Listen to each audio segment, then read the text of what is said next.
Paul, tell folks about everything we're adding to PrisonPlanet.tv. Well, yeah, if you get the new yearly special price, it's actually almost a 50% discount on the month-to-month price, so it's more like a little over $3 a month.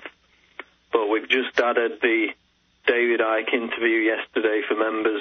Every single Alex Jones film is on there. You can stream it, you can download it. There's other films by other documentarians, daily video and audio archives of the Alex Jones show, all there in one place, searchable archives. And also, obviously, you get the live video stream for the second 2 hours normally of your show. And then there's special reports, conferences, speeches going back over 5 years now in the archives that you can go and watch that are still there. So it's basically a library of multimedia material that's readily accessible for that special price. And it's only getting better. Okay. You know, I tend to get corruption fatigue. Somebody who works in a slaughterhouse doesn't get upset by seeing cows have their throats slit and hitting the head with a high-powered jackhammer. Well, it's the same thing with this tyranny.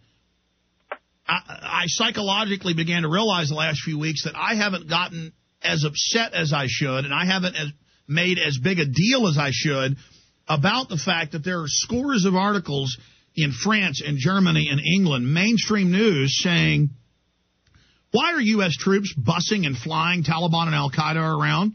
Why are they protecting the opium fields? Why do they keep catching Taliban and al-Qaeda with U.S. weapons? Why is the West using different Taliban groups against other Taliban groups? And so we have all these headlines, and that made me go back to the Times of London and other MSNBC as well. It's in my film Road to Tyranny, 2002. The airlift of evil is what MSNBC called it, where 6,000 Taliban and al-Qaeda commanders at the end of the so-called Afghan war were loaded on C-130s and flown to safety in Pakistan to then start waging war against that government. And top U.S. military officials went public and said, why are we protecting these people? And it turns out the Taliban, who was founded by the CIA in the late 1970s, they actually started the war with the Russians. It's just a historical fact. Brzezinski's written a book about it and brags about it.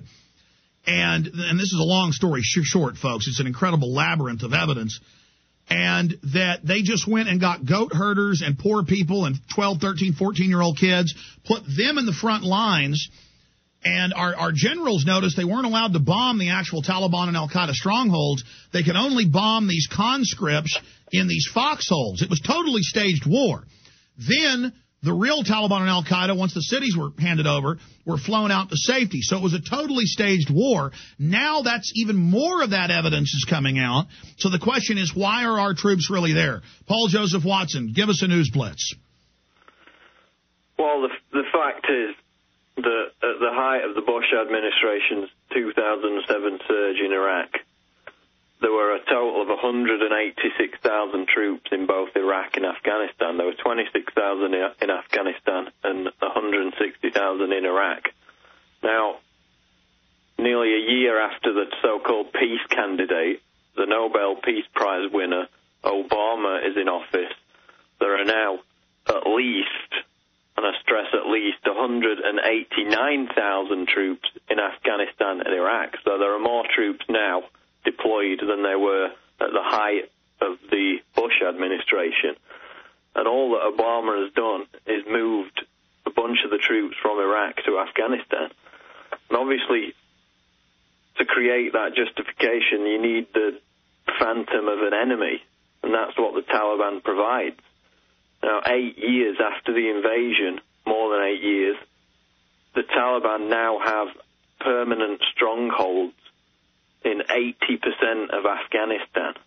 So if the goal of the war on terror was to eliminate the Taliban from Afghanistan, it's completely failed. And why? Well, that's because the Taliban, since their very creation by the Pakistani ISI and the CIA in the 80s, serve as the fundamental justification for the U.S. presence in Afghanistan. So they need them to remain there. Now we look at what the Pentagon's doing in Afghanistan, what it's done over the last 3 years, and what it plans plans to do over the coming years, which is namely, just as they've done in Iraq, to build military bases in the country. They've spent $2.7 billion over the last 3 years building military bases in Afghanistan, and they're going to spend another $1.3 billion over the next couple of years building another 40 military bases in Afghanistan. So they need the Taliban there as a justification to remain in the country. And this is why we see articles such as the one today out of The Nation, how the U.S. funds the Taliban, about how the U.S. government just pays off these Taliban members so they don't shoot at them. As he said, the Taliban is divided into numerous factions, and many of them are for sale to the highest bidder, and the U.S. simply pays them off, and the Taliban allows their supplies to get through. So it's a completely phony war.